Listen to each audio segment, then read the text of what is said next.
William Arcan, je peux pas décrire à quel point je suis content que tu sois ici. Moi aussi, man.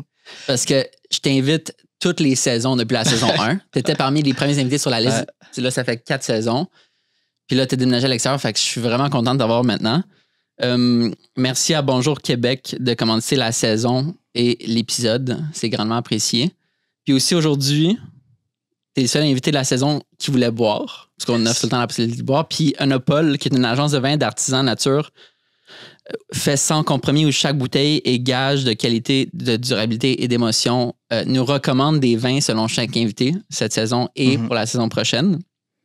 Puis, tu as dit que tu voulais boire du vin orange, mais ils ont quand même proposé un éventail large de vins. Fait qu'on a choisi le Massieri de la Binkara, qui est la limonade d'été que Onopole recommande. Super frais, reflet d'agrumes.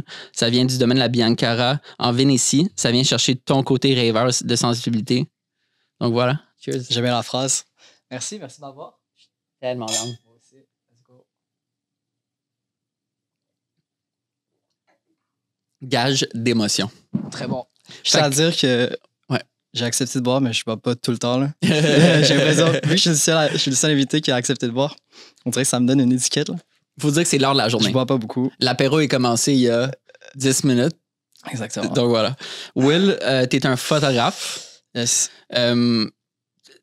qui a explosé depuis quelques années. J'ai l'impression que chaque photo que tu publies, je commente wow, je commente sick. Comme, je serais curieux de voir une comptabilisation de toutes les fois que j'ai écrit. Toutes les fois que tu as commenté. Ouais, toutes les fois que toi puis Philippe, en fait. Ouais.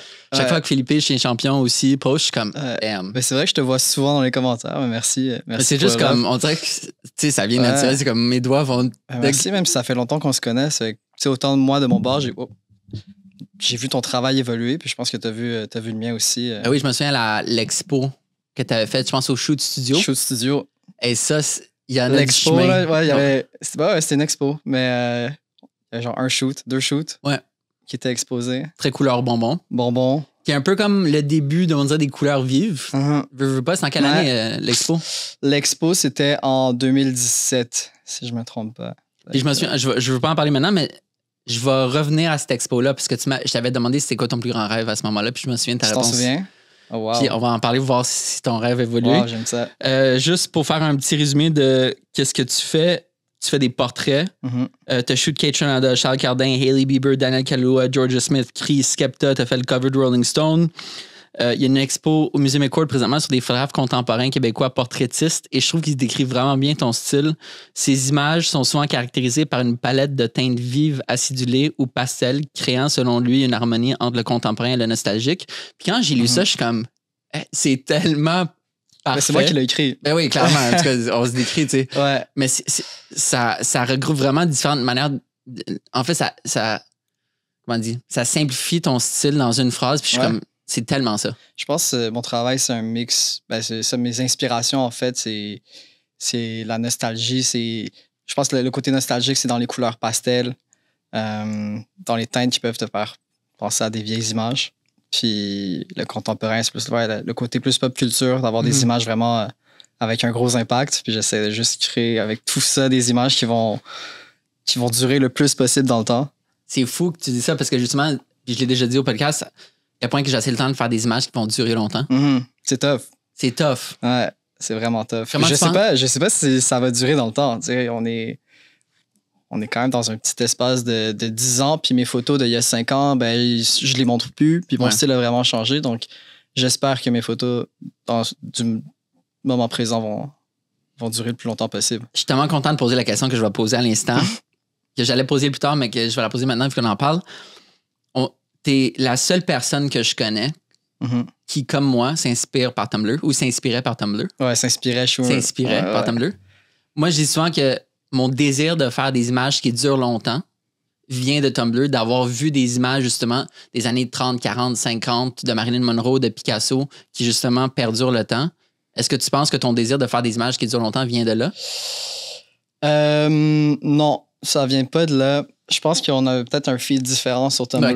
Parce que moi, mon époque Tumblr, c'était A$AP Rocky, Tyler, the Creator. Imagine Frank Ocean un peu. Frank Ocean, genre les snapbacks, les Jordan. Puis moi, c'était ça mon feed, genre. Puis c'est ça qui m'inspirait.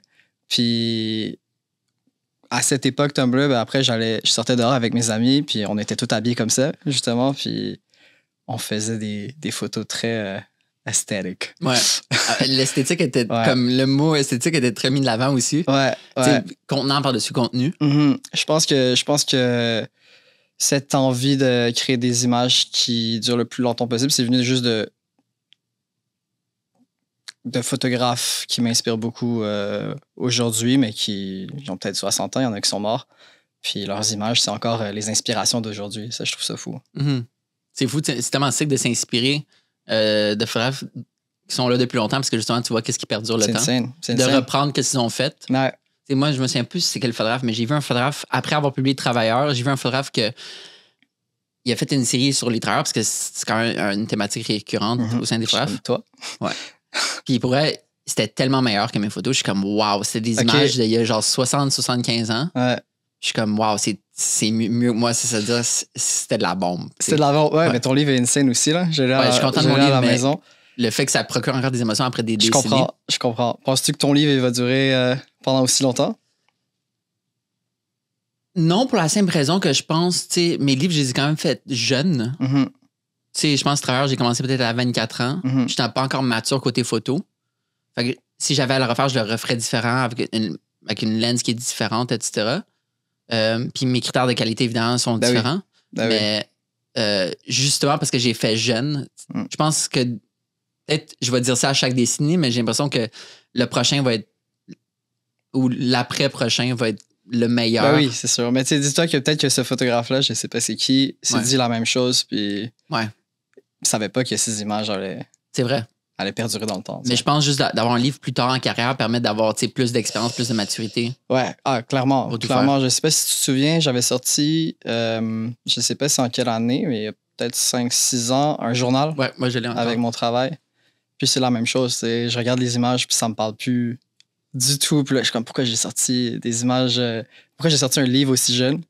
C'est pas un livre, c'est un journal au moins. Ouais. Ça a comme moins d'impact, mais quand même, il y a un petit regret. Puis là, je suis vraiment content de ce livre-là je suis beaucoup plus mature, puis beaucoup plus conscient de ce que j'aime, puis ce que j'aime pas. Est-ce qu'il en reste de ton dernier livre en vente? Il en reste des quantités très limitées et secrètes que je garde vraiment pour des clients potentiels. C'est vraiment. Je les ai gardés pour la business. Vraiment, là. Moi aussi, je garde une boîte. J'ai une goutte de bois dans mon cabanon c'est comme les dernières copies qui vont se sauver, tu sais. Ben oui, puis on m'a beaucoup demandé si j'allais en refaire de ce livre-là, en réimprimer, puis je pense vraiment pas, tu sais. Je trouve ça le fun qu'il y ait une petite quantité, puis ça augmente la valeur aussi de chaque livre. Je crois que chaque personne qui s'est dépêchée à l'acheter aussi, quand je l'ai sorti, sentait l'importance de garder ce livre-là pour toujours. Ouais, rapproche un peu le micro de ta bouche. Yes.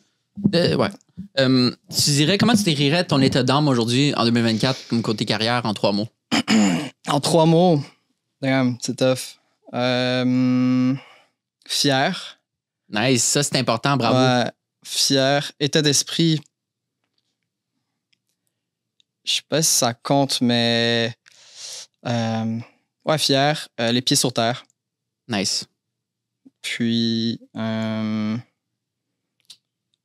dirais curieux.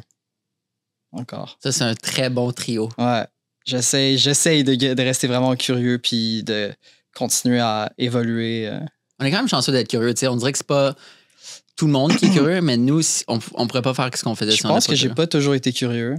Ah ouais? Quand j'étais au secondaire, j'avais comme un talent pour la photo. C'est là que je l'ai découvert. Puis, je savais tellement... Après, on peut en reparler. Il y a plusieurs types de curiosité, ça, c'est sûr.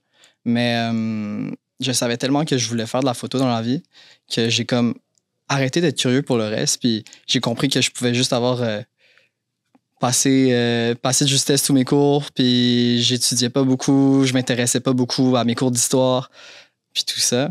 Puis, j'ai l'impression que ma curiosité est comme revenue plus récemment par rapport à ça. Récemment quand, mettons? Comment? Parce qu'il faut dire, tu habitais à Montréal, tu as eu un gros succès quand même à Montréal vite. Puis après, tu as déménagé à Londres, quoi, il y a 1 an et demi? Il y a 1 an et demi. 1 an et demi? Ouais.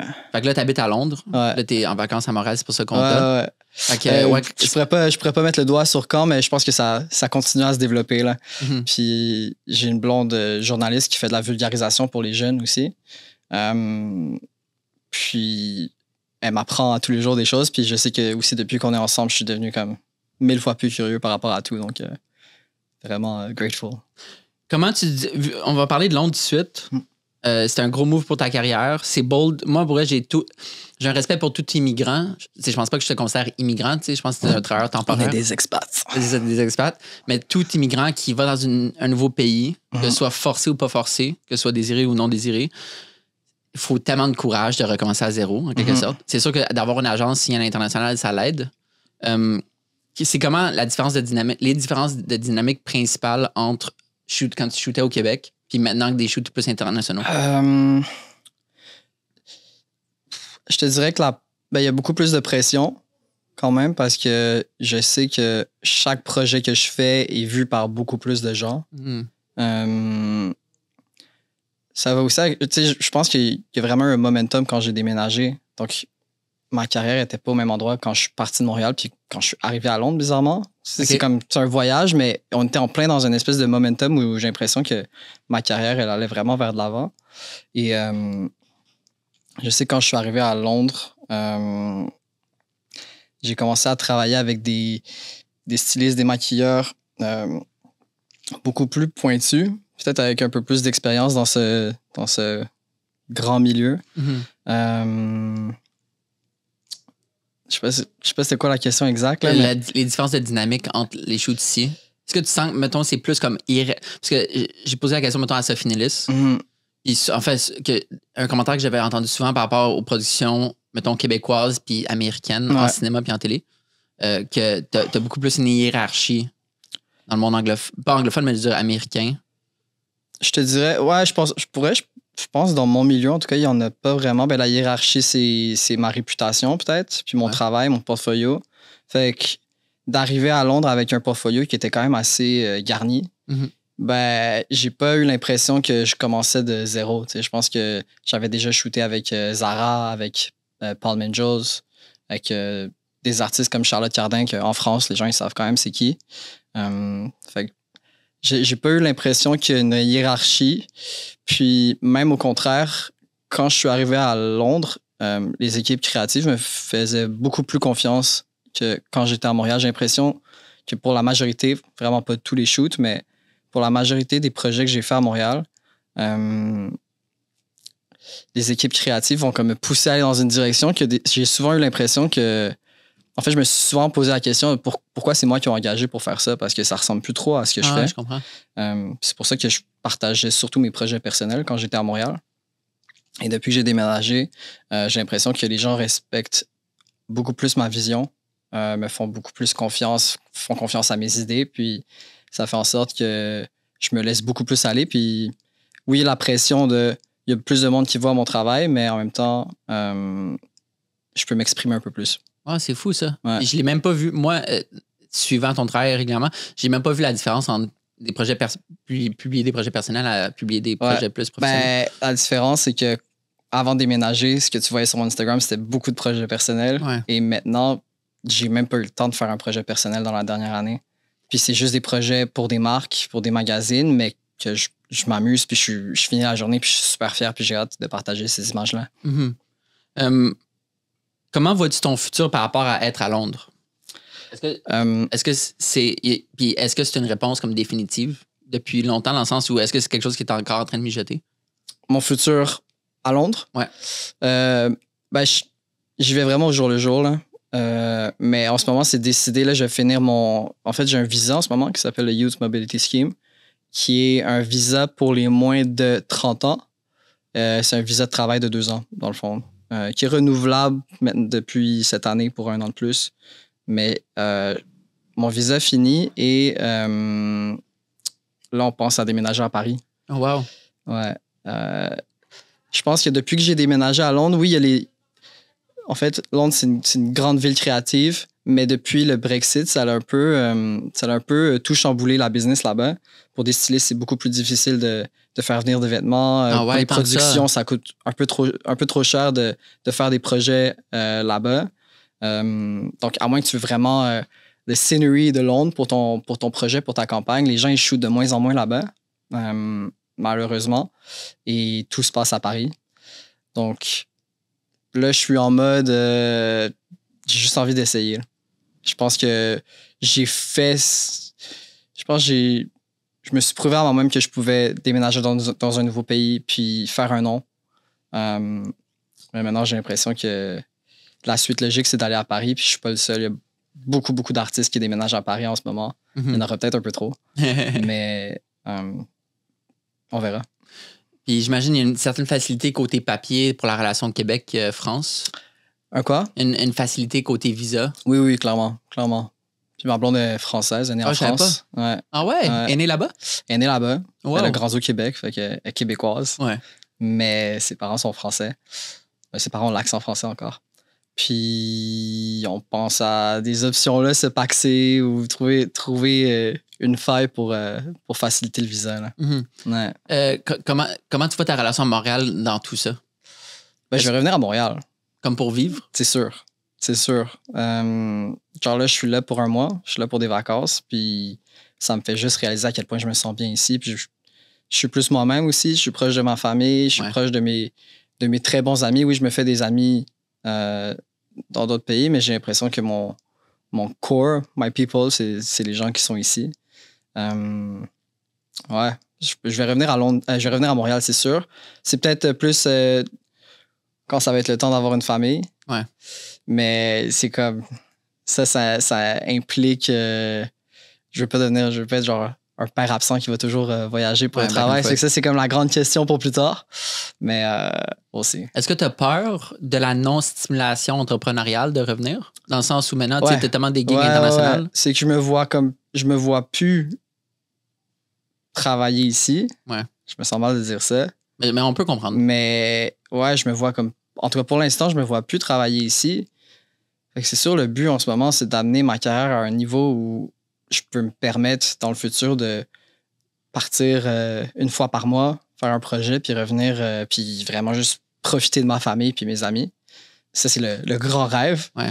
Fait qu'en ce moment, je sais pas comment ça va se passer plus tard, mais en ce moment, on dirait que ma mission, c'est un peu de créer ça pour moi-même. Là. C'est une bonne mission. Ouais. C'est une bonne mission. Ouais. C'est un peu bizarre à dire, mais je parle de toi plus souvent que tu penses parce que tu as fait des photos de presse de moi quand mon premier livre est sorti. Puis c'est la première fois que je me retrouvais devant une caméra. Oh shit. Je crois. Ouais, la première fois que je me retrouvais devant une caméra. Mettons professionnelle. Ça, c'est quand? Ça, c'était quoi, 2021? La pandémie. Ouais. Puis tu avais pris mes portraits justement pour la sortie de mon livre. Puis malgré que je suis très confiant dans mon corps puis dans tout, le fait de vivre mon métier devant une caméra m'a fait réaliser certaines choses. À quel point c'est inconfortable d'être devant une caméra. C'est vraiment inconfortable d'être devant une caméra, puis gros respect à tout le monde, tous les modèles, parce que c'est vraiment... Je pense qu'on met pas assez d'importance là-dessus, là, mais c'est fou. Là. C'est tough. C'est vraiment tough. Pourquoi tu penses que c'est tough? Pourquoi je pense que c'est tough? Parce que je pense qu'on est des êtres humains, puis on se remet toujours en question, on se compare beaucoup, on veut être à notre meilleur. Il y a trop de raisons, mais aussi, surtout quand tu commences, parce que, je veux dire, justement, tu t'es jamais fait prendre en photo, ben, on se regarde pas dans le miroir à toutes les secondes. T'sais. On se regarde dans les meilleurs angles, mais après ça, quand c'est le temps d'être devant une caméra, tu sais pas vraiment de quoi tu as l'air, puis tu veux avoir l'air de quelque chose quand même, tu veux bien paraître. Je sais pas, mais moi, je suis vraiment pas bon devant la caméra. Là. C'est fou, je suis genre awkward. Mais c'est ça l'affaire, c'est que comme... En fait, souvent, les personnes vont dire « Ah, je trouve que les images ne me représentent pas. » Qu'est-ce que tu répondrais à ça? Est-ce que la photo doit représenter une personne? Ben, ça dépend pourquoi tu veux utiliser ces photos-là. Tu sais, toi, tu m'as engagé pour des photos de presse. Il faut que ça te ressemble. Ouais, il faut que ça soit clean. Ouais, exactement. Tu voulais des belles photos de toi. Je sais pas si j'ai relevé le défi à ce moment-là, mais... je veux dire, ça, j'en fais plus vraiment. Maintenant, je travaille surtout avec des gens qui ont plus l'habitude de se faire prendre en photo ou qui sont habitués d'être filmés ou quoi que ce soit. Donc, qui ont plus une conscience de quoi ils ont l'air devant la caméra. Puis, de plus, ben, en tout cas, pour l'instant, surtout avec mon style, c'est qu'on essaie de créer des personnages aussi. Des fois, j'essaie de mettre ces personnes-là dans des scénarios que personne n'a l'habitude de voir dans ce scénario-là. T'sais. Mais c'est sûr, pour des photos de presse, je pense que c'est vraiment important qu'on te reconnaisse là-dedans. T'sais. Mais tu vois, je te mentionne souvent justement parce que d'avoir vécu cette expérience-là, ça m'a rappelé à quel point c'est désagréable. Je sais que c'est désagréable. Puis on en parlait juste avant l'enregistrement, à quel point on est les deux des photographes, mais nos métiers sont tellement différents en même temps. Parce que toi, comme tu viens de dire, tu photographies juste des gens qui sont habitués d'être devant la caméra, tandis que moi, 99% du monde. En fait, je photographie jamais le mannequin puis jamais une personne qui sont habituée d'être devant une caméra. Mais tu fais quand même toutes sortes d'affaires. Tu fais des portraits, tu fais des photos de presse quand même, des fois. Ou tu vas suivre un artiste dans un événement. Mais pour elle, là, je fais moins de comme portrait pour faire un portrait. Je comprends. Avant, je tripais à faire ça, avoir un moodboard inspiré sur Tumblr. Le portrait va plus venir naturellement, c'est ça? C'est comme, il va se passer quelque chose, puis je vais faire des photos dans cette chose-là. Je comprends. Versus créer quelque chose pour faire des photos. Make sense. Fait que, puis, tu sais, tout le monde que je photographie me dit, je te jure, c'est weird à quel point c'est 99%, ils disent, je suis pas à l'aise dans une caméra. Puis là, je leur dis tout le temps qu'est-ce que je vais dire présentement. Je suis comme, sache que je le sais. Il y a une couple d'années, je me suis fait prendre en photo pour la première fois. Puis je dis pas ton nom là, mais je me suis fait prendre en photo par un photographe pour la première fois. J'ai réalisé à quel point c'était pas agréable d'être devant la caméra. Fait que vu que j'ai vécu ça, je te jure que je vais faire ça le plus vite que je peux. Ouais. Puis je leur dis tout l'ensemble, c'est comme OK. Puis souvent, même, tu sais, j'ai shoot Ricardo avant hier. Puis il est comme, wow, c'est déjà fini. Puis je reçois tout le temps ce commentaire, wow, c'est déjà fini. Puis ça, j'adore ça parce que je suis comme, si je suis capable c'est cool. d'avoir fait une photo rapide. Pour que la personne se souvienne. Puis souvent, les gens disent c'est l'expérience photo la plus agréable que j'ai eue. Puis la rapidité joue là-dedans. Ouais. Fait que merci de m'avoir pris en photo, d'avoir appris ça. Ça fait plaisir, man. Just to that. C'est cool. Ouais, je pense que pour des photos comme ça, c'est bien aussi de juste parler avec les gens, puis les mettre à l'aise, puis essayer de leur faire oublier même que tu prends des photos. Oui. Puis là, pendant qu'ils te répondent, c'est là, comme, ils regardent un peu à gauche, puis là, tu prends des photos, puis ils sont pas dans un état crispé, ils s'ouvrent à toi. Ouais. Ça change tout dans une photo là, de parler avec les gens. C'est le genre photo aussi que moi je fais documentaire, c'est vraiment, oui, de rendre la personne à l'aise, mais que toi tu sois agréable à être alentour, parce que je veux pas rentrer dans une loge avant un spectacle quand le band ou la personne a sa routine, puis c'est la première fois, t'es comme, c'est beaucoup d'intelligence émotionnelle de savoir, OK, je veux me rapprocher pour faire une photo, mais je veux laisser sa bulle. Tu veux le laisser dans sa bulle, dans son stress puis dans sa nervosité. Ouais, ça demande du courage. Puis, tu vois, moi, ça, je suis pas capable. Moi, je pense que je serais trop gêné de. Je l'ai fait une fois, en fait. Je l'ai fait. C'est à une époque où je voulais commencer. J'ai compris que écrire à genre Evenco ou des compagnies d'événements comme ça pour shooter des artistes quand ils viennent à Montréal, c'était une bonne façon de remplir mon portfolio de talent. Puis, au final, je l'ai fait une fois parce que. Avec le photographe, le chanteur français? Eddie Despréto. C'est ça, ouais. Voilà. Ouais, exactement. Donc, je l'ai fait avec Eddie Despréto. Puis, je l'ai pas refait après parce que ça m'avait. C'est tough pour elle. C'était un autre vibe. Il est pas venu pour moi. Il est pas venu pour faire des photos. On lui a juste dit. Hey, oh, merde, j'arrête pas de l'accrocher. On lui a juste dit il y a quelqu'un dehors qui va juste faire quelques photos de toi. On pourra peut-être les utiliser. Fait qu'il vient pas trop down de faire des photos non plus. Puis après ça, je suis allé dans leur loge à lui et son band. Puis. C'est peut-être moi qui l'overthink, mais j'ai l'impression que c'était vraiment froid. J'ai l'impression de déranger. Ouais, mais c'est tout le temps comme ça. Ouais. C'est vendredi dernier, j'ai shoot un humoriste pour la première fois que je vais shooter cet été en tournée. Puis chaque première fois, même si tu arrives avec les meilleures intentions, même si toutes les personnes sont tellement gentilles, c'est juste tu connais pas encore leur dynamique. Ouais, puis eux, ils s'apprêtent à faire un show aussi. Exact. Devant qui est gros, là, des centaines, des milliers de personnes. Donc, c'est normal qu'ils sont un peu dans un autre état d'esprit. Puis en ce moment, tu les déranges un peu, tu sais, puis il faut faire ça vite. Ouais. Mais tu vois, une fois après des années d'expérience, puis d'intelligence émotionnelle, puis de pratique, puis juste de pouvoir mieux comprendre ta caméra, puis moins devoir y penser, tout ça rend ça plus fluide. Ouais. Puis là, je trouve que c'est un super pouvoir maintenant de faire des portraits en 2 minutes. Ben oui. Clairement. Puis toi, tu utilises la lumière naturelle, right? Ouais, tout le temps. Ou genre les néons. Juste un mini flash de ma Fuji X-T1 way back que je garde encore. Je pense qu'on s'était parlé par rapport à ça, non? Ben, je t'avais demandé des conseils pour l'éclairage parce que moi, j'ai aucune idée comment l'éclairage ça marche dans la vie. Ouais, puis je veux pas par rapport à ça, mais tu m'as posé des questions. Ouais, c'est ça. Puis, mais ma copine qui a commencé la photo il y a 3 ans en sait beaucoup plus sur ça que moi. Parce que sais, on dirait que quand tu es dans une boîte avec des frontières, la créativité, tu sais, faut que tu la pousses pour pouvoir être créatif dans un petit espace. Alors pour moi, de mettre mon frein à pas comprendre la lumière artificielle, c'est ma frontière que je veux pas dépasser parce que je veux me forcer à être encore meilleur avec la lumière naturelle ou la lumière présente. Puis ça marche beaucoup avec tes intentions de faire des photos qui sont vraies en fait. Exact. Ouais, ça marche. L'approche documentaire que tu n'as jamais de contrôle sur rien. Là. Ben oui, exact. Moi, je veux faire des mises en scène. Je veux pas que ça soit vrai. Donc, c'est tout le contraire. Je vais dans l'artificiel exact. À fond. Là. Mais tu vois, justement, on va en parler à la fin, mais Musée McCord, tu disais dans l'entrevue que tu utilises vraiment comme tu bonifies la lumière naturelle avec l'éclairage artificiel. Puis ça, je m'étais jamais réellement rendu compte dans ton travail. Ouais. C'est comme intentionnel depuis X nombre de temps?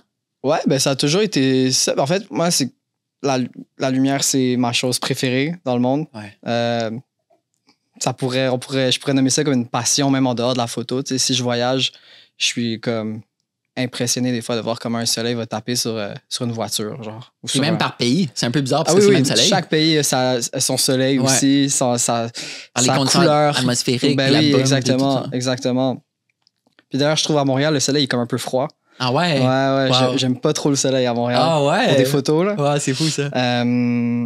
Et puis, ben oui, en fait, c'est ça. Donc, j'aime ça, mais je trouve que juste rely sur le soleil puis sa direction, ben moi, personnellement, je trouve que ça me met un peu... c'est un peu une béquille. Donc, j'aime utiliser des miroirs, des réflecteurs, de la diffusion. C'est comme des miroirs, là?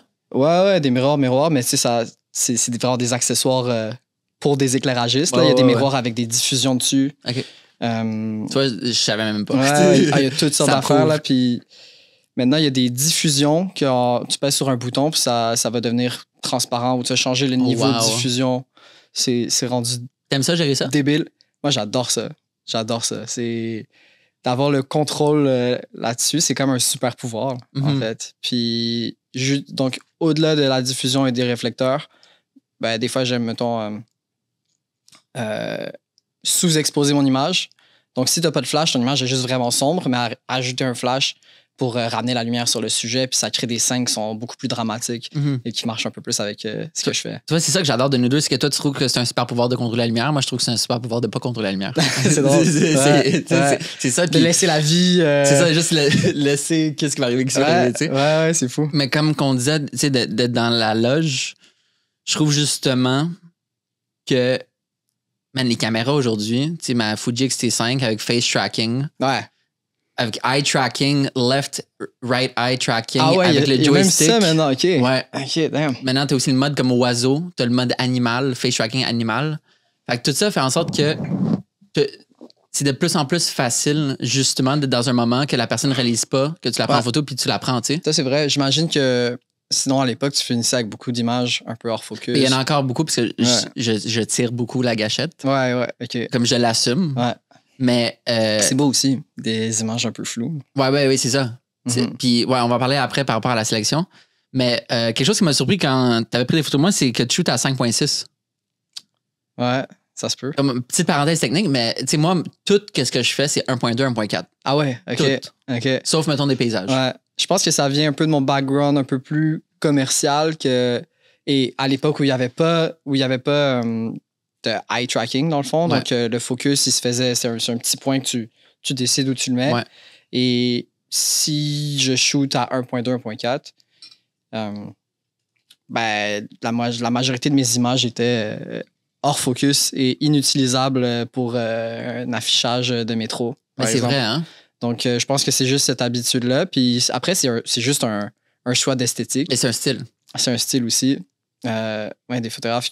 Genre, Hélène Constantine, c'est une photographe anglaise qui shoot à F22. Wow! Tu vois tout. Là. Ou Hugo Comte aussi, qui est un des plus gros photographes de mode à Paris.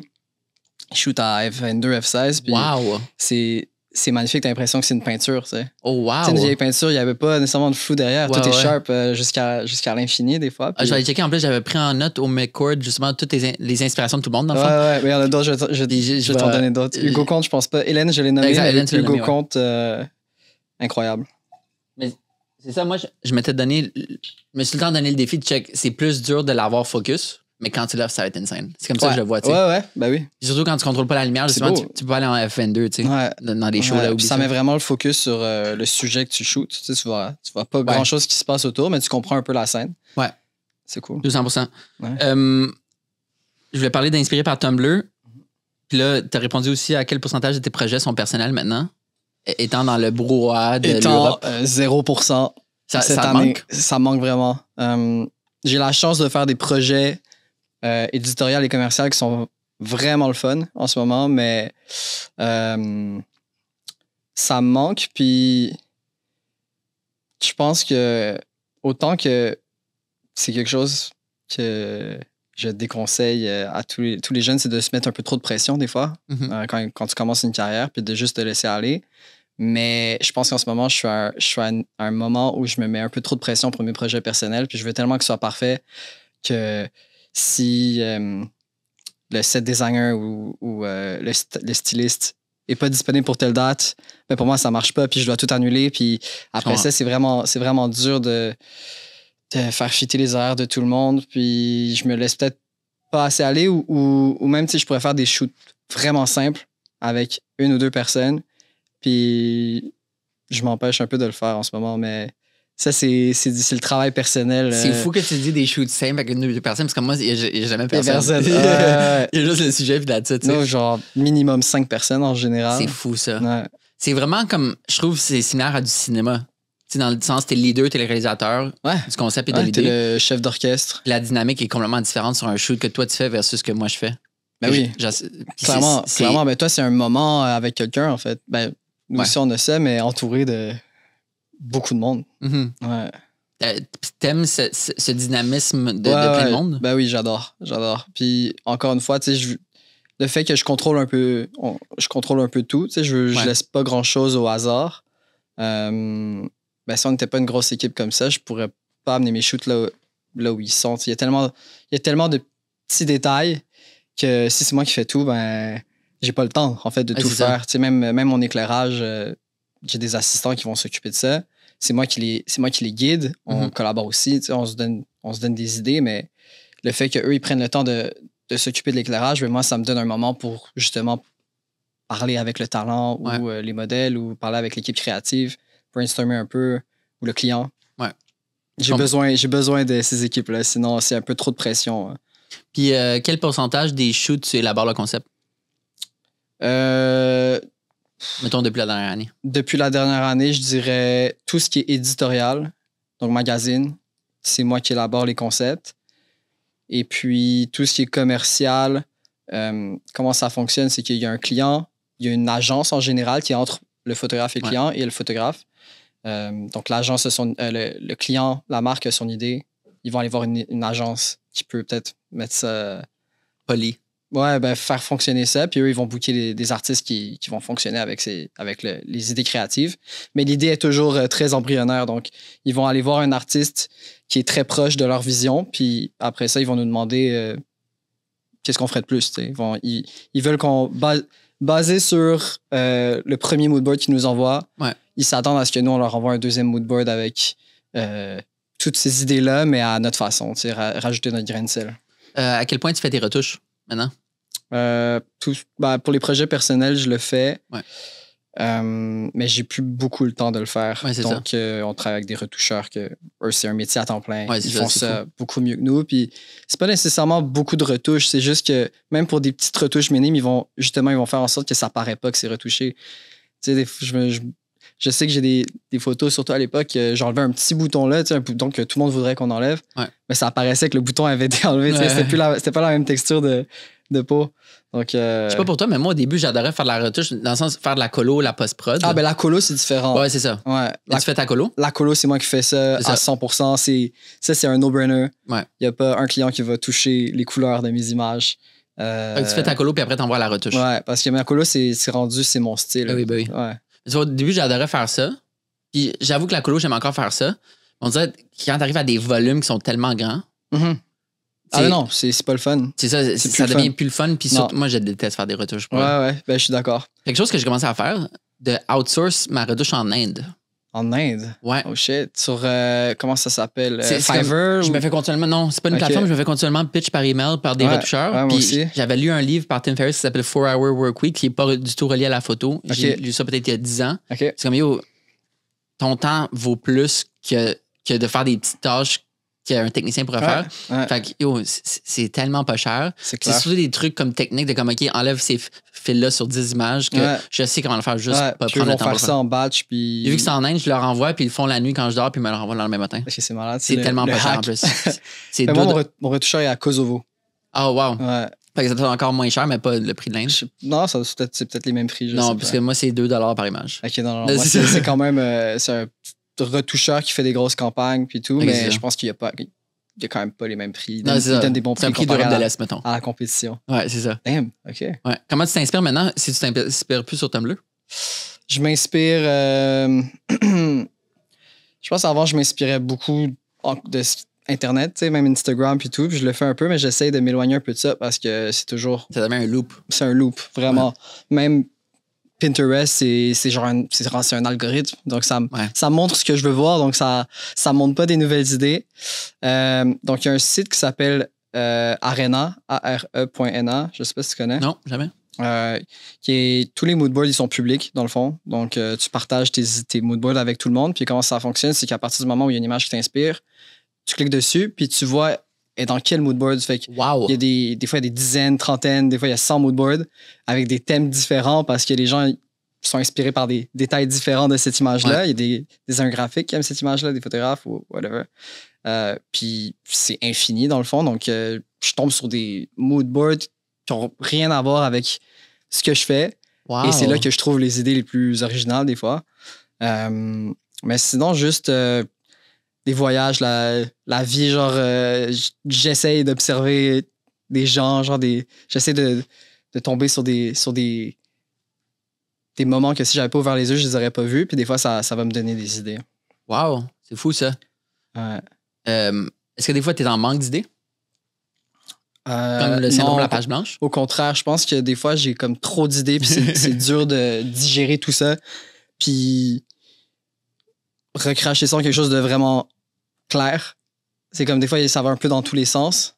J'ai l'impression que c'est comme ça que mon cerveau il fonctionne. Là. Ça va vraiment tout le temps dans tous les sens. Puis je suis quelqu'un de calme, mais au niveau des idées, là, des fois, c'est dur de venir à quelque chose de clair. Puis là, je vais essayer quelque chose. Puis dans une heure, ben, je vais tomber sur une autre inspiration, une autre idée qui va me donner le goût de prendre une autre direction. C'est vraiment dur. Et c'est fou. Moi, mon inspiration encore à ce jour, depuis toujours, toutes les images que j'ai vues sur Tumblr depuis que je consomme Tumblr depuis 12-13 ans, depuis 13-14 ans, chaque image qui m'a donné une émotion, peu importe la grosseur de l'émotion, je l'ai sauvegardée. Fait que j'ai un dossier sur T'as combien de fichiers là-dedans? J'ai 5000 images. 5000 images, wow. Ouais. Puis chaque fois que je me monte un moodboard, je me tape les 5000 images. Parce que là-dedans, tu as des photos de produits, tu as des photos de paysages, tu as plus du photojournalisme classique, plus des portraits, il y a des images de toi, des images de plein de photographes qui m'inspirent. Puis, je vais bâtir un moodboard en conséquence des 5000 images sur Tumblr. Wow, c'est fou. Parce que tu gardes juste ces 5000, genre, les 5000 images n'ont pas bougé, n'ont pas vraiment changé. J'en enlève jamais. Est-ce que tu en rajoutes? J'en rajoute constamment. OK, c'est ça. Donc, ça continue à... C'est ça, ça continue. C'est sûr que comme, je le vois, les premières qui ont été sauvegardées, elles ne me parlent plus. C'est les aesthetics de Tumblr back in the days. Avec du gros fade. Une visco cam sur ton téléphone. C'est fou. Genre les yeux qui sont comme la clarité au maximum. Genre. La personne a les yeux bruns, mais là, ils ont l'air comme bleus des fois. Ouais, c'est ça. Mais c'est fou que, tu sais, je m'inspire encore de ça après toutes ces années. C'est fou. C'est insane. C'est quoi qui fait un bon photographe selon toi? C'est quoi qui fait un bon photographe? C'est une question difficile. Je pense que ce qui fait un bon photographe, c'est...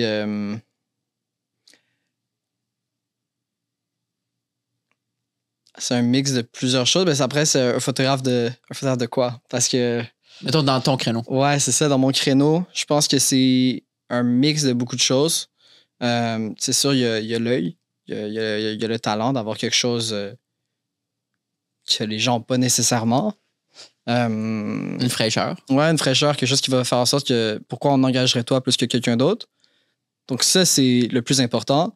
Mais c'est quand même peut-être un 40% de ce que tu as besoin pour pour fonctionner dans le milieu parce qu'après ça, il y a l'entre-gens, tu sais, être bon avec les gens, être gentil. Ouais. C'est Gentil, pour super moi, je dis, important.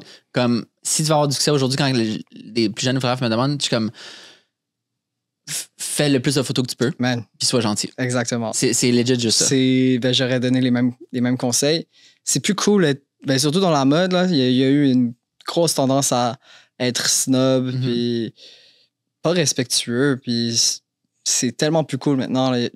Je veux dire, tu peux être le meilleur photographe au monde, mais si t'es un asshole, puis c'est pas le fun de travailler avec toi, Exact, ouais. mais les gens, ils vont pas t'appeler, ça vaut même pas la peine. Il y a trop de bons artistes sur cette terre qui sont gentils. Qui sont gentils, ouais. Mais juste en général, là, c'est fou, là, comparé à avant surtout. Maintenant, il y a tellement de bons photographes, tellement de photographes tout court. Ouais. Fait que fraîcheur, gentillesse, puis un autre, si t'avais à dire une autre chose. Ben, j'aurais dit comme toi, tu sais, c'est juste de shooter. Puis, ben, je veux dire, pour devenir un bon photographe, pas qu'est-ce qui fait un bon photographe, mais pour devenir un bon photographe, je pense qu'il faut juste shooter. Ouais. Tu vas faire des beaux projets, tu vas faire des projets fucking laids. Ouais. Fais juste des projets, puis c'est comme ça que tu vas comprendre avec le temps qu'est-ce que t'aimes, qu'est-ce que t'aimes pas. Puis tes images, ils vont de plus en plus te ressembler aussi. Puis après ça va être plus clair, c'est quoi ta vision. Pour les gens, les gens vont plus comprendre c'est quoi que t'aimes. C'est quoi qui fait un bon portrait selon toi? Qu'est-ce qui fait un bon portrait? Ouais. Un bon portrait, déjà, un portrait, c'est de plus proche. Et donc, c'est quelque chose, pour moi, qui doit dégager genre de l'intimité, genre de l'honnêteté. Pas nécessairement de l'honnêteté, mais juste, t'es tellement proche de quelqu'un, donc faut être capable de faire ressortir des émotions de ça.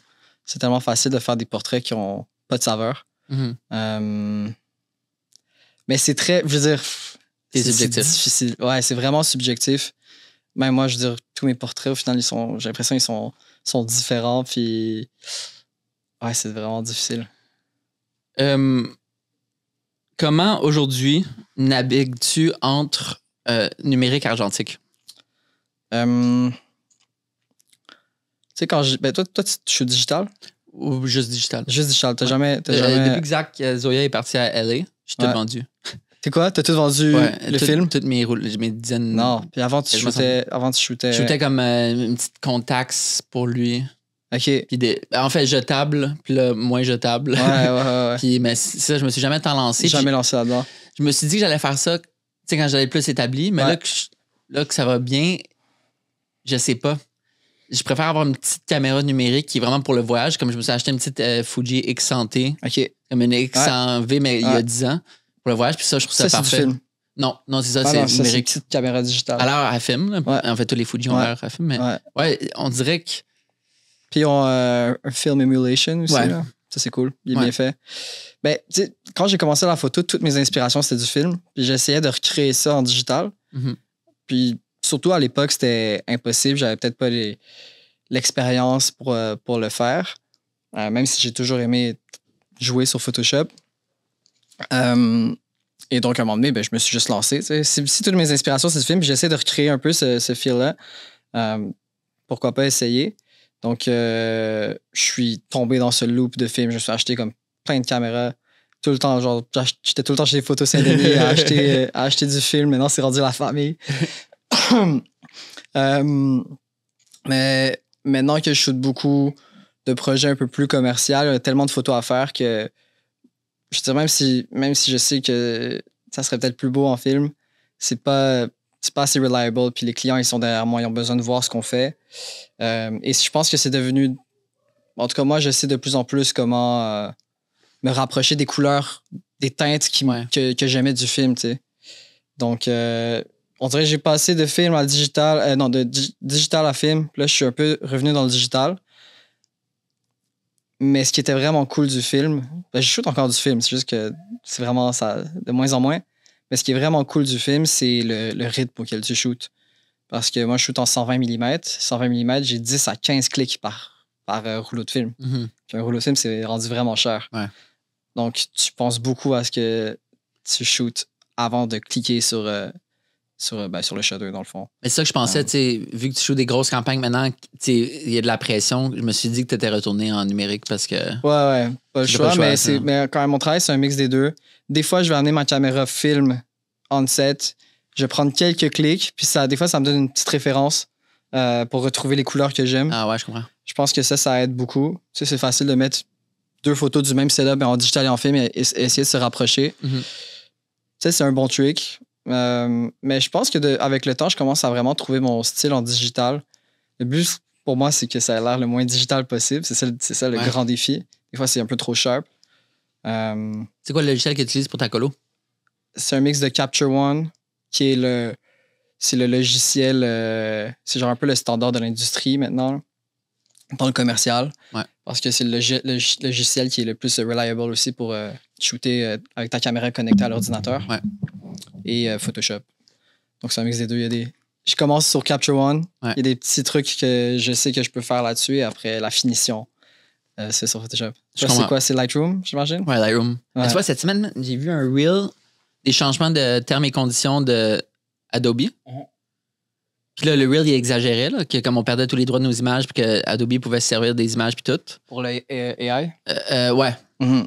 Puis ça, ça m'a tellement surpris. J'ai eu une boule je dans comprends. le ventre. Je comprends. Puis il n'y a pas des settings qu'on peut cocher. J'imagine, ouais, mais après, tu fais des recherches, puis c'est chill, puis la communauté est tellement.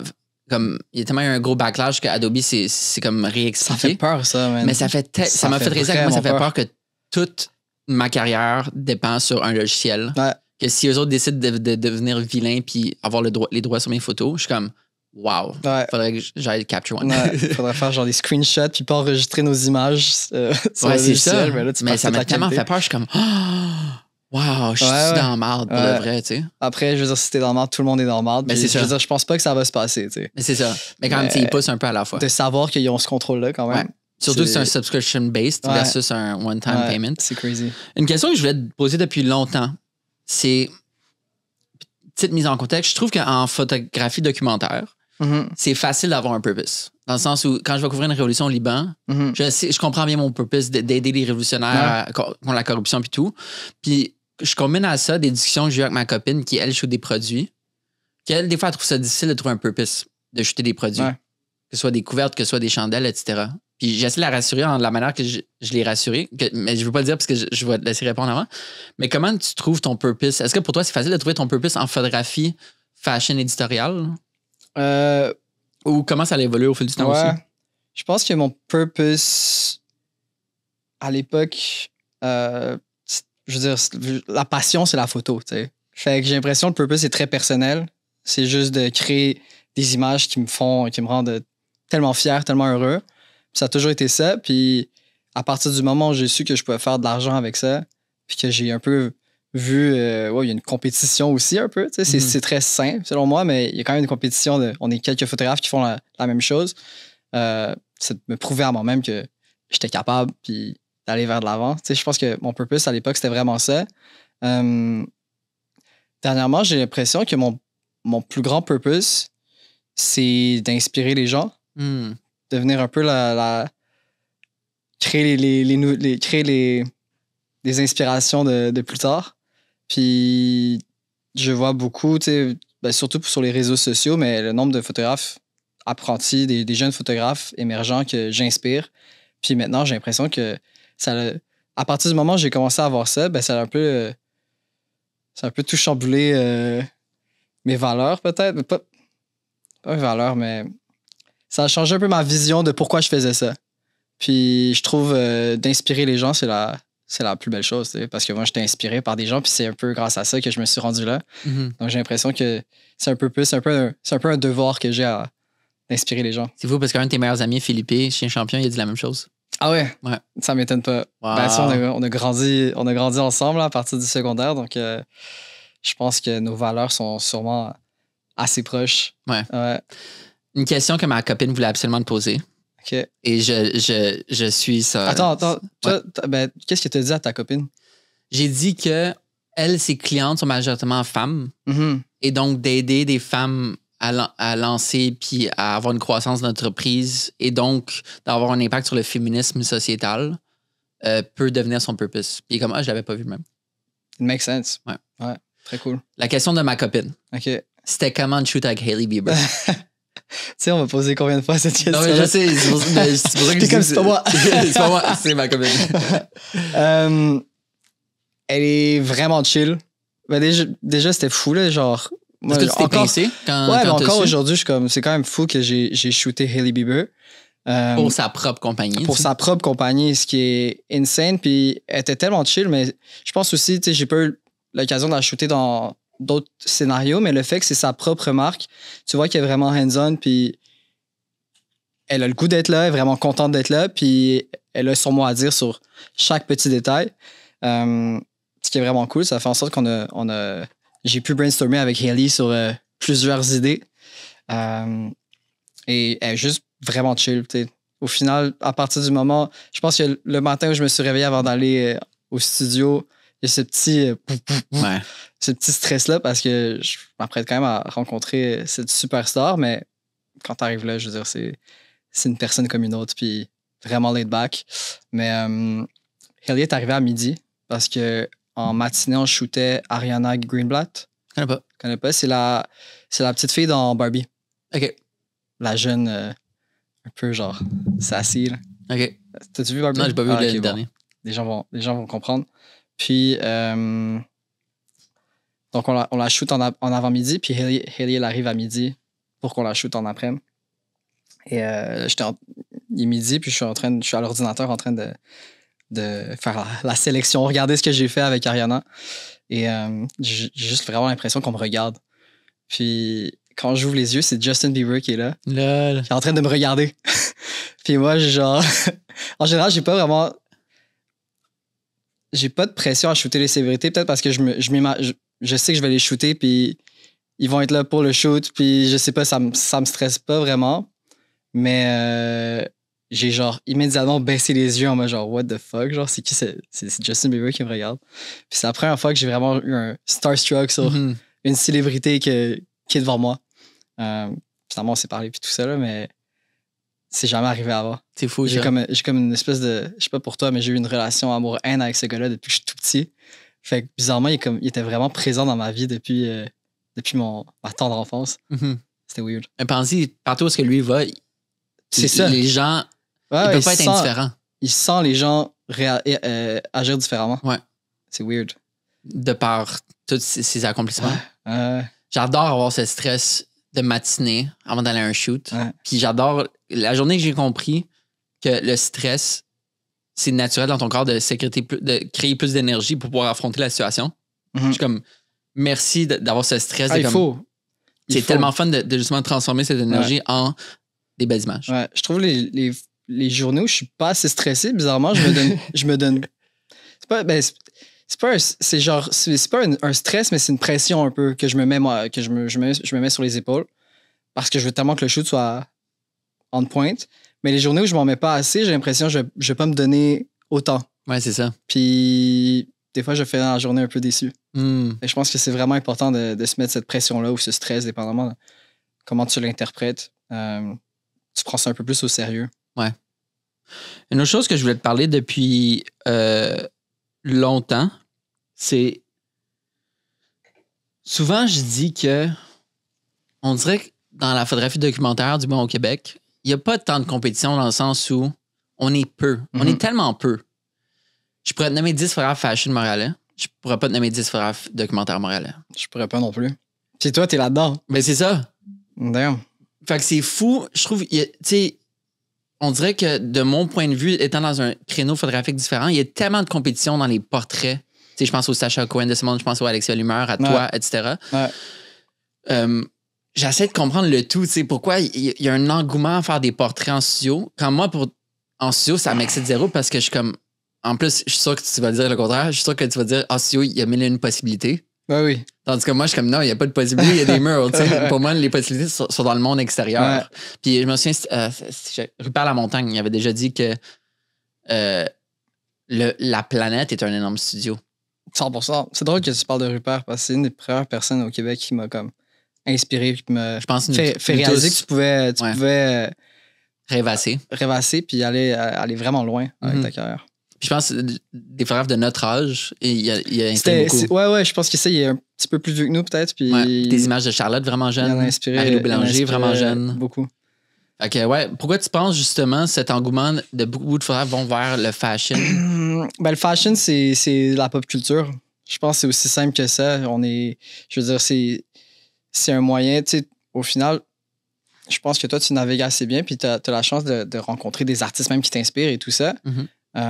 Mais c'est pas le cas pour tout le monde dans le documentaire. Mais dans la mode, moi, je vais parler de la mode, là, les portraits, je trouve que c'est relié aussi, mais la mode, c'est juste cette espèce de grosse culture qui rejoint tout le monde. Ça rejoint la musique, le sport. Tout le monde peut être un fashion icon aujourd'hui. Donc, je pense que pour moi, en tout cas, c'est le moyen. C'est une bonne façon d'avoir l'occasion peut-être de travailler avec des gens qui t'inspirent. Je pense que la mode, c'est aussi un beau moyen. Il y a tellement de variantes, en fait, que je sais pas comment répondre à ça. Mais c'est tough, justement, parce que souvent, je dis justement que pas que j'ai pas de compétition, mais tu sais, on dirait qu'il y a tellement de place pour des photographes documentaires. Ouais. Ben, moi, je suis sûr que c'est vraiment juste parce que c'est très ancré dans la pop culture. Je comprends. Mais c'est une bonne réponse, ça. Ouais. Parce que je l'avais jamais vu de même. Ouais. Je pense que c'est aussi simple que ça. Je suis allé un peu loin là, avec ma réponse, mais c'est mais vraiment aussi simple que ça. Mais ça a du sens. Considérant ça, souvent, je dis, sur un autre sujet, je dis que je sens pas que l'intelligence artificielle est une menace au documentaire parce que tu as besoin d'avoir un photographe sur place pour capturer un show, concrètement. Et la réalité. Est-ce que toi, tu sens une plus grande menace? Moi, j'en sens pas vraiment. C'est sûr, je l'utilise même un peu moi, je m'en sers, c'est sûr.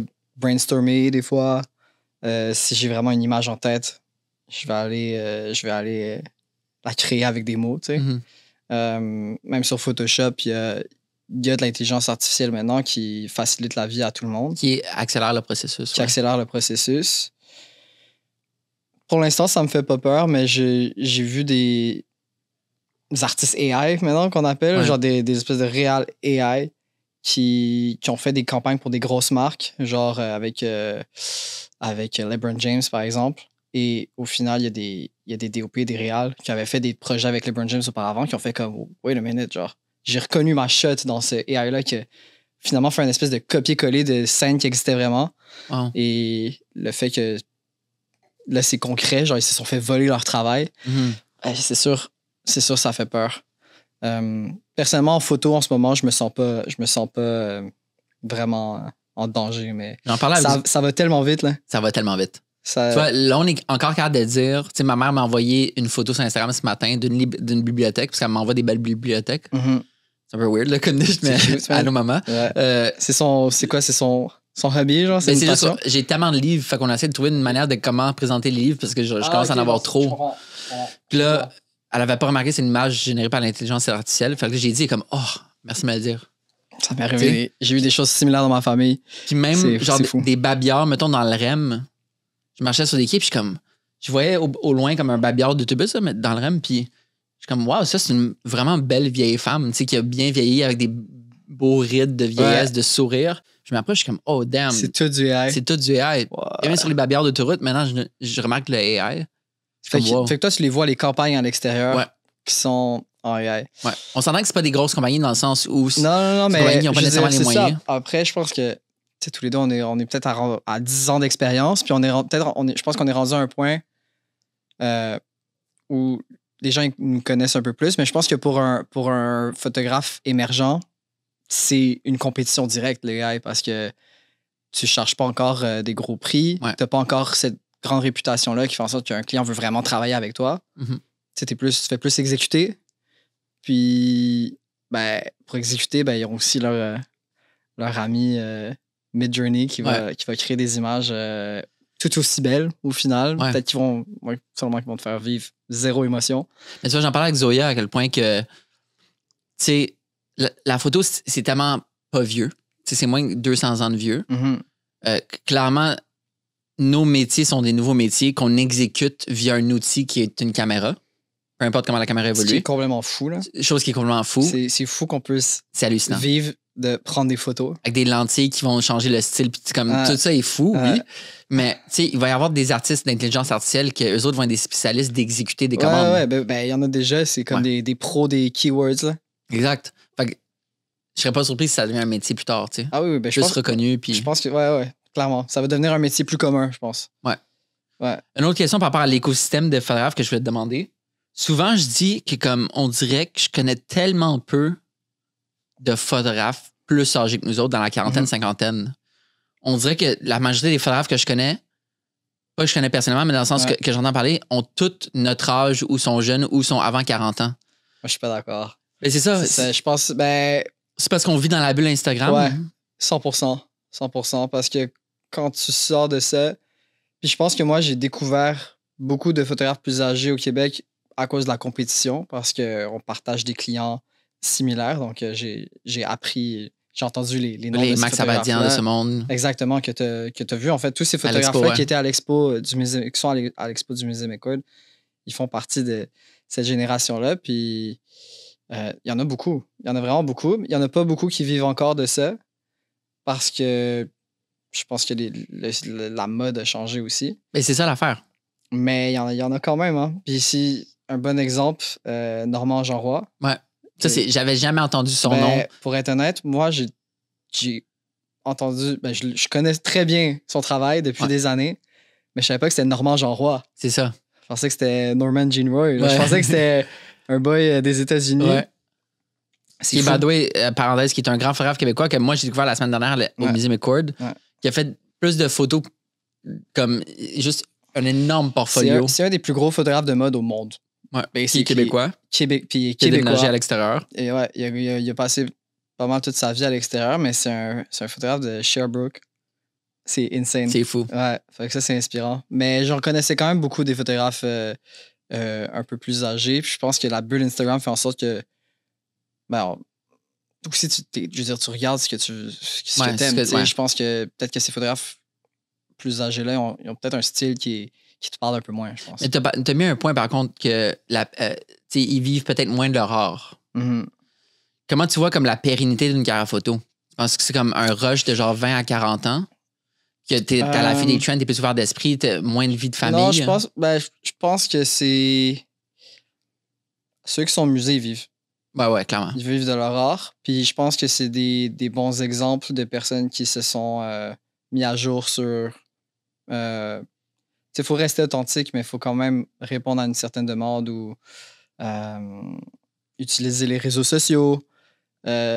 Juste être ouvert à tout ça, parce qu'à partir du moment où tu te bloques sur la nouveauté, je veux dire, tout le monde va avancer sans toi. Ouais. Puis je pense que ça, c'est le gros différenciateur. Et ça fait en sorte que j'ai l'impression que nous, on a tellement d'exemples de gens qui n'ont pas suivi la nouveauté et qui se sont un peu plantés, que je pense que on va peut-être moins le faire, mais j'ai hâte de voir. Mais c'est ça, c'est dans la réflexion de comme, OK, tu sais, veux pas concrètement, mettons, on est les deux à acheter un condo avec des JPEG. Comme on a payé notre condo en JPEG. C'est beau. C'est tellement de belles phrases. Mais c'est vrai, tu sais. Puis, mais, tu sais, il faut une pérennité pour garder une maison. Fait que toute cette réflexion de, tu sais, clairement. On a la chance, nous deux, de gagner des bons salaires. Tu sais, mais à quel point ça dure longtemps? À quel point ça dure longtemps, je sais pas. Puis il y a du monde que leur carrière, c'est 2 ans. Il y a du monde il y a du monde qui, on appelle ça, qui blow up du jour au lendemain. Hier, personne ne les connaissait. Aujourd'hui, c'est on top of the world, mais ils n'ont peut-être pas assez d'expérience pour perdurer dans le temps. Puis c'est sûr que ça, c'est le plus gros défi, c'est de perdurer dans le temps. Pas essayer d'aller trop vite puis devenir le plus gros photographe au monde. C'est juste d'essayer d'y aller à son rythme. Mais c'est pour ça que rester au top, c'est tough. C'est Drake qui le fait bien. Ouais. Là, le Drake, Kendrick, ça a un peu changé les choses. Mais... Moi, je suis encore Team Drake. Mais tu sais, c'est la pérennité, justement, qui peut être impressionnante. Parlons-en de l'exposition Musée McCord. Justement, c'est une exposition qui regroupe des portraitistes, photographes québécois qui œuvrent. Surtout dans la mode. Ouais, c'est ça. Surtout, mais en fait, mode. Ouais. Sauf peut-être une. Ouais. Mode. Puis c'était tellement relevant comme exposition. Insane. C'est de mettre de l'avant des talents d'aujourd'hui et un peu du passé. J'ai jamais pris autant mon temps dans une exposition. Chaque vidéo, chaque photo. Moi, j'aurais jamais cru qu'on fasse C'est une exposition comme ça qui met en avant des photographes québécois. C'est quoi le nom de l'exposition? Portrait d'aujourd'hui, c'est ça? Comme le nom officiel, mais bref, c'est une exposition de photographes. Je fais partie de l'exposition, puis là, j'ai un blank, je sais pas. Parce qu'on dirait l'exposition est tellement... J'ai l'impression, puis on a tellement dit l'exposition sur les photographes québécois au musée McCourt que j'ai comme... Ouais. Je sais pas. Mais le curator, justement, il est tellement bien fait sa job pour rester. Oui. Comme... Thierry Maxime, c'est... Lui aussi, en fait... Je le connaissais pas avant. Ouais, ben lui aussi, faut s'intéresser à sa vie parce que c'est un Québécois aussi, mais qui a fait le tour du monde en faisant des expositions pour les plus grands du monde de la mode. Et donc, même pour nous, pour les photographes de mode, c'est vraiment un honneur d'être exposé grâce à cette personne-là. C'est vraiment... Dans la mode, c'est une légende. Je travaille avec des stylistes en Europe, ils le connaissent, ils savent c'est qui. Fait que c'est fou. Puis comment tu as vécu cette expérience dans le sens où, combien de temps avant l'exposition tu t'es fait approcher? Je pense que c'était 6 mois en avance. Il m'a appelé pour savoir si ça m'intéressait. Puis après ça, on avait quand même, je pense, à chaque mois, il y avait quand même des petites étapes, un petit truc de plus à faire. T'sais. Déjà, la sélection de la photo. La sélection des photos. Je pense que j'en ai 8 ou 9. Hey, c'est tough. Exposé, il y en a un peu plus dans le livre, mais c'est vraiment difficile. T'as le goût de tout montrer. Oui. 8-9, c'est comme 8-9 pour un shoot, c'est tough. Ouais. Oh oui, exactement. Et ensuite, faire une vidéo dans laquelle justement tu parles un peu de ton processus. Moi, je suis vraiment pas à l'aise avec ça. C'est ma blonde, elle a pris mon téléphone, elle l'a mis sur un trépied, puis elle m'a juste posé des questions. Genre, regarde, on parle, là, genre, stresse pas, parce que moi, j'étais genre, comme si je me faisais photographier, là, j'étais comme, j'étais figé. Mais ouais, 6 mois, ça a passé vite quand même, mais il y avait quand même beaucoup d'étapes. C'est un long travail, et j'imagine même pas pour Thierry Maxime qui a dû faire ça avec chaque personne. Là. Ouais. Puis, tu sais, il y a des noms incroyables, là, tu sais. Shane Laverdière qui m'inspire profondément. Incroyable. Sacha Cohen, Royal Gilbert avec tout ce qui se fait avec Mika. Je savais même pas ça, l'aspect Mika. C'est fou. Puis là, ils l'ont quand même mis de l'avant. Là. Ouais. Max Abadian. Ben pour moi, tu sais, Max Abadian, Shane, puis Normand Jean-Roy, c'est quand même... Moi, j'étais tellement honoré, en fait. Mm-hmm. Je leur ai dit là, à chacun, mais j'étais tellement honoré de faire partie de cette exposition-là avec eux. En fait, d'être inclus là-dedans, tu sais. Ouais. C'est comme depuis que j'ai commencé à photo de mode, dans la mode, on les connaît, ces personnes-là. Normand Jean-Roy, on savait pas qu'ils étaient québécois, mais on le connaît très bien. Mm-hmm. Puis je trouve ça fou maintenant que des jeunes comme moi, comme Sacha, comme Alex Black, on a vu nos carrières quand même monter. Puis c'est vraiment un honneur et une fierté là, maintenant d'être vraiment inclus là-dedans. C'est professionnel, tu sais, c'est pas comme une couple de photos, comme t'as ton espace. C'était pas comme mon expo il y a plusieurs années au Shoot Studio. Genre là, c'est comme c'est proper, c'est au musée. Ça a fait en sorte que ma famille, les amis de ma famille, je veux dire, c'est concret pour eux, mais là, c'est juste comme... C'est insane. C'est insane. Là, ma grand-mère, elle comprend bien ce que je fais maintenant, là, depuis que je suis au musée. Là. Elle comprend que c'est sérieux. Là. Ouais. C'est un des top 4 musées montréalais. Ouais. C'est fou. L'expo dure, je pense, jusqu'en septembre, octobre. Hein? 3 mois, septembre, je pense. Septembre. Fait que, au moment que ça va sortir, l'expo est encore en cours. J'invite les gens à y aller. Oui. Même moi, je vais y retourner parce que je suis allé 2 fois, puis c'était les 2 journées de lancement. Et j'ai pas eu le temps de voir l'exposition du tout. Juste le livre. Ouais.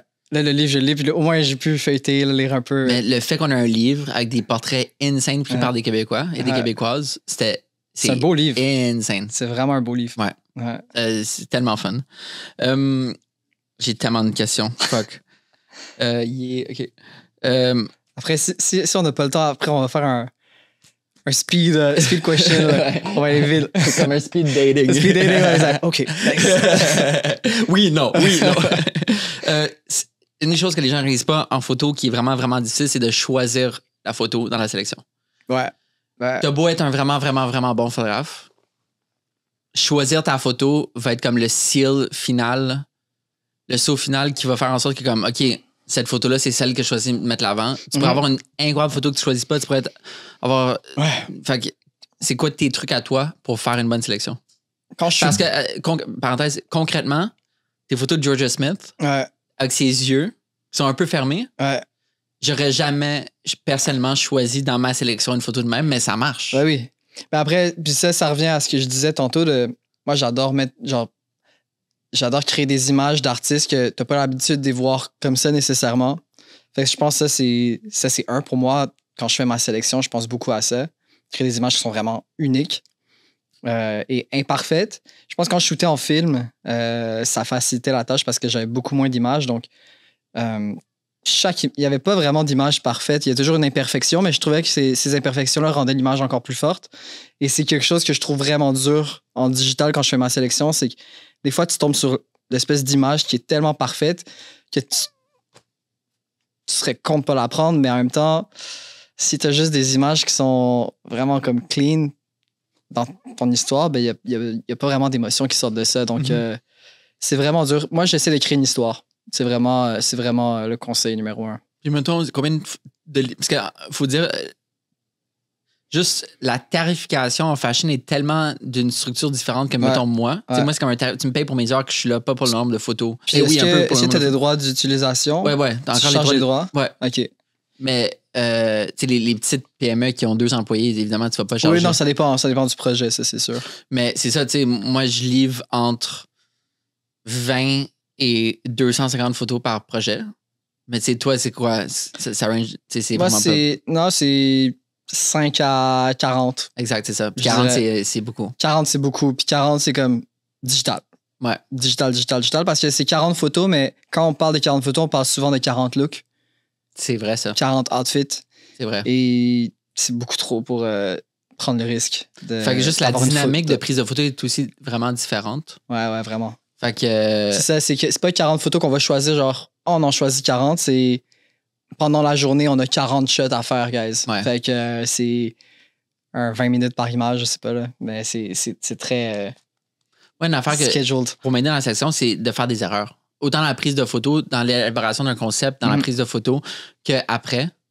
C'est pour ça que après des shows, parce qu'on est rendu aussi, je sais pas pour toi, mais on est rendu à...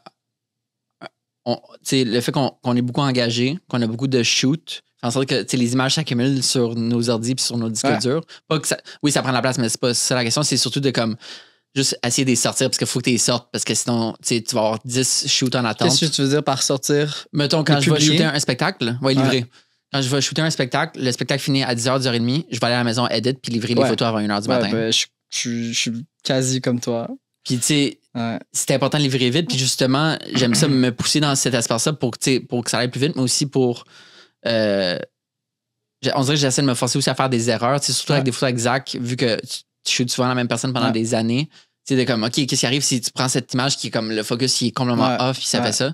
Je pense qu'on apprend beaucoup de ces erreurs, mais dans un autre sens, c'est que des fois, ça te fait découvrir une autre beauté à une image, tu sais. Puis. Moi, c'est plus par rapport à la lumière, des fois, qu'on va juste tout fucker les lumières, puis on va découvrir une nouvelle façon d'éclairer. Puis créer un ton complètement différent, quelque chose que j'ai jamais essayé auparavant, puis j'apprends beaucoup de ça, puis ça fait en sorte que, encore une fois, c'est un nouveau super pouvoir que maintenant, je sais exactement comment faire ce look-là, tu sais. Puis si je veux le faire plus tard, maintenant, il est contrôlé, mais ça vient d'une erreur. Mais oui, des fois, juste jouer avec mon focus, créer des images floues, mais on purpose. Je pense que c'est super beau, là, en fait. C'est fou si tu mets ça sur un graphique, comme quand tu commences ta carrière, tu essaies de faire le moins d'erreurs possible et d'aller vers la perfection. Là, quand tu arrives à un certain niveau de professionnalisme, c'est le contraire. Tu reviens vers essayer de faire des erreurs. Ouais, parce que tu réalises pourquoi tu faisais ça avant. Ça ajoute de l'humanité aussi dans les photos. Je me souviens à l'exposition au shoot studio, je t'ai demandé c'est quoi ton plus grand rêve photo. OK. T'avais dit faire un livre de photos de voyage. T'avais dit ça. De voyage. C'est tellement drôle. Puis j'avais misère à t'imaginer faire ça aujourd'hui parce que incroyable. Je sais pas si je t'ai déjà vu faire OK, oui, tu fais des petites photos de voyage avec ta blonde quand vous êtes en voyage. Ouais, exact. Mais c'est genre de la mode quand même. Ouais. Fait que c'est quoi ton plus grand rêve photo maintenant? Si tu regardes mon Instagram, les seules photos de voyage, c'est quand je suis allé au Maroc. Ouais. C'était vraiment cool. Puis ça m'a donné le goût d'en faire plus. Des photos comme ça où je vais voir les gens. Je leur parle pas vraiment, mais je documente un peu ce que je vois. Mais non, un livre. By the way, je tiens à dire. Livre de voyage. Il y a des photos Je pense qu'il y en a, en fait, il y en a une, peut-être deux, de Mel dans mes inspirations. Ah ouais. Mes images C'est des images à la plage, là. Non, moi, c'est cave, là, mais c'était un souper qui est assise et légèrement hors cadre, noir et blanc, mais vraiment un noir sombre, tu sais, de laquelle l'image un peu flou. Ouais. Ouais, je vois exactement. Cette image, je l'ai. J'ai 2 images de ce moment-là, genre de 2 setups, mais oui. Mais c'était pas fait. Merci, mais ben, des images imparfaites, floues. Voilà. C'est exactement ça, là. Voilà, il y a quelque chose dans cette image-là que... Ouais. Fait que c'est quoi ton plus grand rêve photo maintenant? Est-ce que c'est drôle que t'as dit ça il y a longtemps? C'est tellement drôle. C'est pas exemple que je m'en suis souvenu aussi. C'est absurde. Tu l'avais pas noté, là, tu t'en souviens? Je l'avais pas noté. Damn. Peut-être que c'est ta mémoire qui te joue des tours. Oui, j'écoute quand je parle. je crois pas, dans le déni total. Mon plus grand rêve, c'est sûr, au niveau de la carrière, je veux dire, c'est de l'amener le plus loin possible. Je sais pas où je peux aller avec ça. Mais je commence à travailler avec des gros clients maintenant, mais je fais pas encore les grosses campagnes. Genre, la campagne. La principale, ouais. Principale de la saison. Donc, c'est sûr que tout ce qui est Louis Vuitton, genre Hugo Boss, Gucci, j'en ai aimé, genre le luxe, c'est quand même dans mes objectifs à court moyen terme. Court moyen terme. Mais je pense que c'est juste de rester comme passionné. Je pense que c'est facile de. Je veux dire, c'est rendu un métier. Je vis de ça. Ça vient avec sa pression, des images à livrer pour des clients. Puis surtout, là, je te disais que j'ai pas fait beaucoup de projets personnels. Puis ça peut être facile de juste voir ça comme une job. Même si quand je suis on set, j'ai pas l'impression de travailler, mais c'est plus avant et après. Tu sais, quand je dois vendre un pitch à un client ou après, quand je dois livrer des images, des fois, j'ai vraiment l'impression que c'est une job parce que ça l'est. Mais je pense que ça pourrait des fois faire oublier la passion. Donc, préserver ça, garder les pieds sur terre. Je pense que c'est quand même... C'est plus des objectifs personnels, là, mais t'es tellement valorisé sur les réseaux sociaux aussi. Ouais. En tout cas, je parle pour moi, je suis très, très valorisé. Genre, l'algorithme est genre de mon bord, contrairement au monde entier. C'est drôle, ça. Tout le monde chie sur l'algorithme. Moi, je suis comme... Les gens share tellement Moi, j'en parle même pas. Quand je vois en Close Friends, justement, le nombre de personnes qui share tes campagnes c'est fou, en stories, c'est fou. C'est hallucinant. C'est fou, man. Je le vois dans les stats. Mais ton point par rapport à la culture pop, je sais que mes images sont bonnes, mais je sais en même temps qu'elles sont redondantes des fois parce que veux pas documenter un show, c'est documenter un show. Puis documenter backstage, c'est documenter backstage. Je sais qu'elles ont moins justement un impact parce que c'est moins la culture pop internationale. Mais c'est fou justement de voir la disparité entre le nombre de gens qui share la photo d'une motocross. Ouais, ça c'était fou. Ben, c'est sûrement l'image que j'ai créée qui a le plus qui a eu le plus d'impact. En tout cas, que j'ai ressenti qui a eu le plus d'impact. C'est fou. J'ai sauvegardé celle-là dans ma banque. Genre 25 000 likes ou je sais pas trop. Peut-être 2000 shares en story. What? C'est débile. Là. Qui aurait cru qu'une image de dos sur le motocross en wheelie marche? Ouais. Ben, je savais qu'elle allait marcher, mais pas comme ça. T'sais. Ouais. Mais c'est tellement fun quand ça marche. Comment? C'est tellement fun quand ça marche. C'est fou. Comme... Mais tu sais, justement, mais ça fait en sorte que ça te donne tellement une espèce de... ça te donne quasiment de l'adrénaline, tu sais, de voir tout ça, tous ces likes, ces shares, genre des gens qui t'écrivent, des gens influents qui te follow, puis tout ça, puis c'est ça, genre, essayer de... Ouais, rester groundé. Ouais. J'ai l'impression que lever les yeux du cellulaire, puis juste être comme, non, genre, ma vie, elle a pas changé, là. Ouais. You know? J'ai l'impression que, on dirait, peut-être je me trompe en disant ça, mais on dirait l'héritage d'être québécois, ça nous garde groundé, parce que comme je pense que oui. Tu reviens à la maison, t'es comme, yo. 100%. Puis la majorité de mes amis sont pas dans le milieu créatif aussi. Ouais, c'est ça. Ça l'aide. Il y en a là-dedans qui sont... Ben, tout le monde est très content pour moi, fier de moi. Mais il y en a qui ont même un peu plus compris ce que je faisais à cause de l'exposition parce qu'ils sont pas trop sur les réseaux sociaux. Ouais. Mais être avec ces gens-là, moi, ça me garde tellement groundé parce qu'on parle pas vraiment de... Exact. De tu leur dis des normes, c'est comme OK. Ouais, on parle pas des gens avec qui j'ai travaillé, on parle pas vraiment d'argent. Puis même chose avec moi. On parle juste de nos passions à tout le monde, puis j'apprends sur les métiers de tout le monde. Ouais. Puis justement, c'est de déconnecter de la job. Ouais. Si j'ai tellement de questions, attends, faut que je me pace. Comment ta copine t'inspire? Comment ma copine m'inspire? Ben, elle m'inspire beaucoup à être curieux.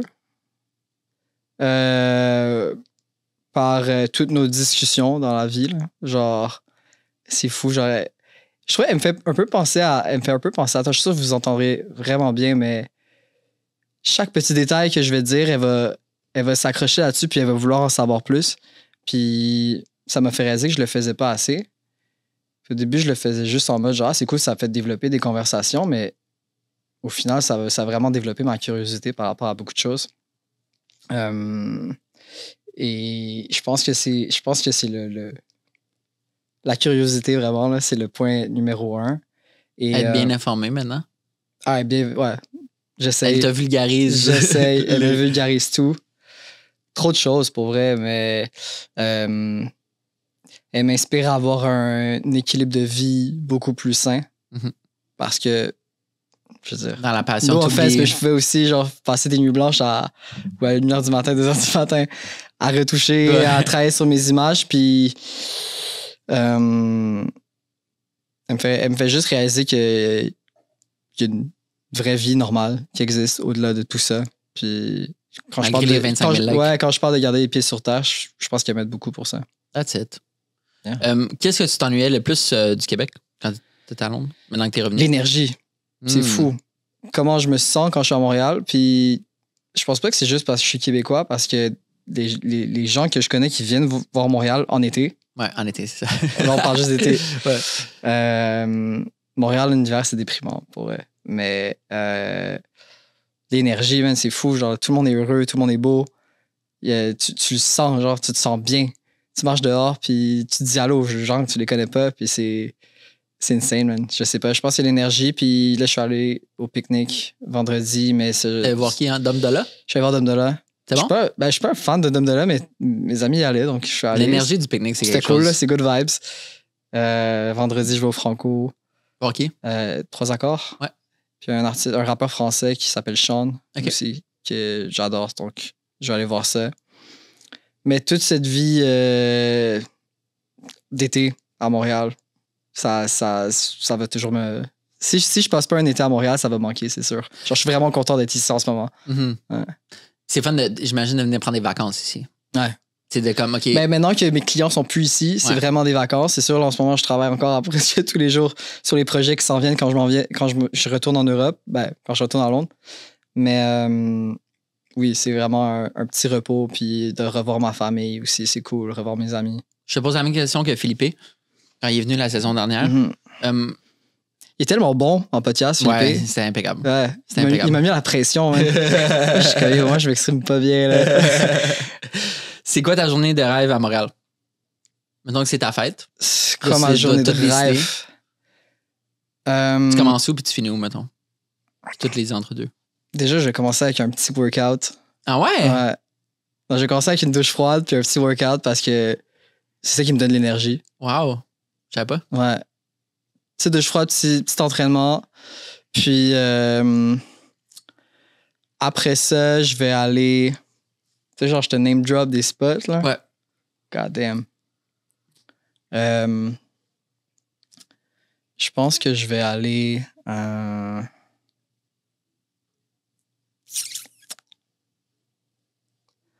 En deux spots, c'est vraiment difficile. Ou t'as pas besoin de faire un horaire de la journée, mais juste tes spots préférés que tu t'ennuyais puis que... Je vais aller au Parc Laurier. Ouais. Chiller. Pour vrai, j'allais bronzer là-bas avec des amis. On va écouter de la musique, on va faire un petit pique-nique. Et puis, on va finir sûrement au Furco, peut-être. Parce qu'on a des amis... Ben, même Philippe travaillait là avant. Ah ouais? Mais on a beaucoup d'amis qui travaillent là-bas. Et ça va finir sur le plateau Sherput.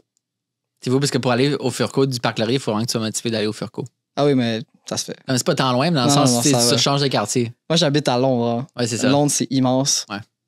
Ça, c'est rien. Ouais, genre, à Montréal, je prenais ma voiture pour faire genre 2 coins de rue à l'époque. C'était ridicule.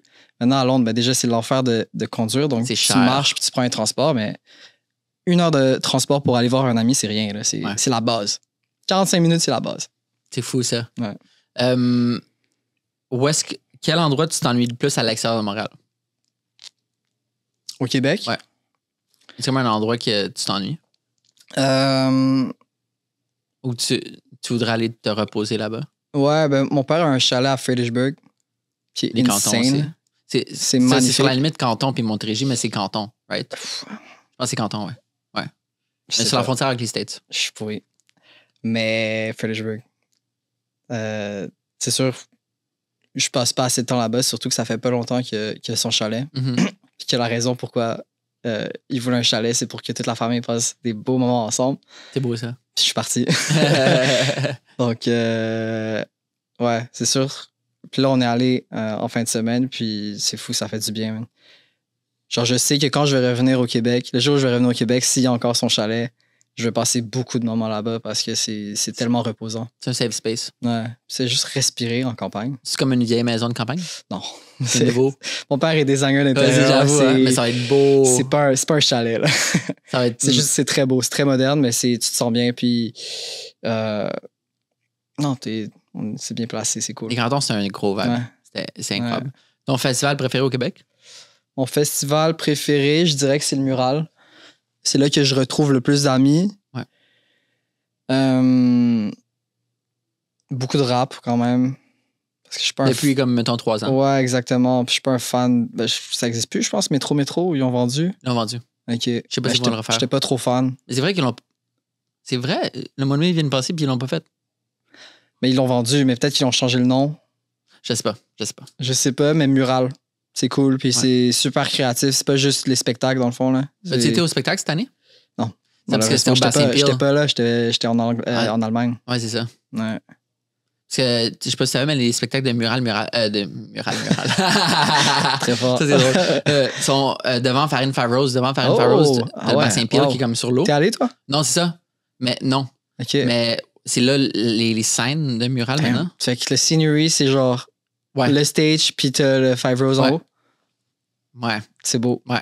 Et en plus, comme ce coin de Griffintown manque un peu de vie culturelle, tu sais. Ça fait des beaux stories Instagram. C'est vrai que ça fait des beaux stories Instagram. Mais je suis sûr que même toi qui retournes à Griffintown depuis que t'es parti, c'est sûr que comme.